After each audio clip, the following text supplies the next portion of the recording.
Hey, Stump. If I don't make it, give this to my ex-wife. That's all she gets. Good to go. What's up, Game Spotters? Here are 5 things that might surprise you about Medal of Honor Warfighter. Number 1.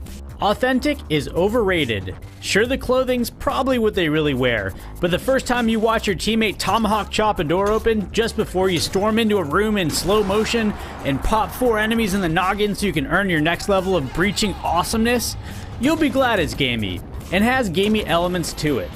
Do you really want to take an authentic bullet wound and spend the rest of the game at Walter Reed playing a physical therapy minigame? I didn't think so. Number 2. There's a really fun chase sequence through the streets of Karachi, Pakistan. The Frostbite engine has a tendency to throw a lot of stuff up in players' faces, and whether you enjoy that or not is up to you. But when that stuff is fruit stands, pedestrians, and chickens going over the hood of your SUV as you barrel through a crowded marketplace chasing a villain and trying not to hit overcrowded buses, it's hard not to crack a huge grin. Combining that with tight vehicle controls, courtesy of advisors from the Need for Speed franchise, and you've got a bona fide driving level. Number 3. The multiplayer stopped trying to be a watered-down Battlefield game. Medal of Honor is forging ahead with its own multiplayer identity that lands somewhere between Counter-Strike and Call of Duty. We can't show you the footage we took till the 11th, but there's a wide variety of bomb planting, single life, and flag-centric modes. Better yet, there are modes where those objectives randomly rotate, which was sorely missing from the Battlefield franchise. Kill rewards are satisfying, character classes and loadouts are solid, and players don't have to worry about enemy forces stacking airstrikes on their spawn zones anymore.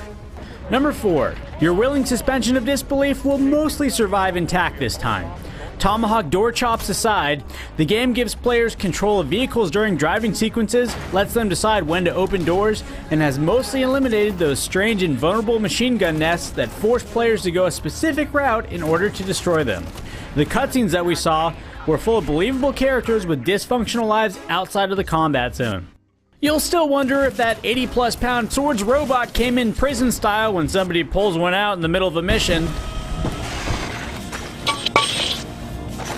or why your squad is still a near unlimited ammo dump, but you won't see some of the predecessor's mistakes, such as disabling the throttle control for an ATV while still playing that throttling up sound, because hey, it's not time for you to drive yet, player.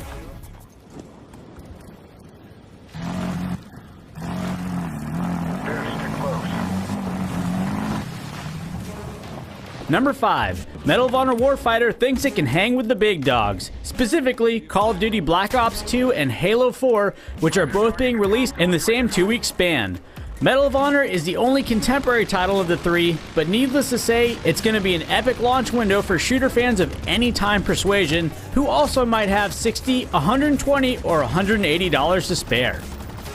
Well, that's all for the top 5 things that might surprise you about Medal of Honor Warfighter. Are you looking forward to a contemporary military shooter, or are you saving your $60 for one of the 2 future-themed competitors? As always, we'd love to hear your opinions in the comments below. Stay tuned to the Game Space next week for a bunch of Medal of Honor Warfighter multiplayer footage. And as always, thanks for watching.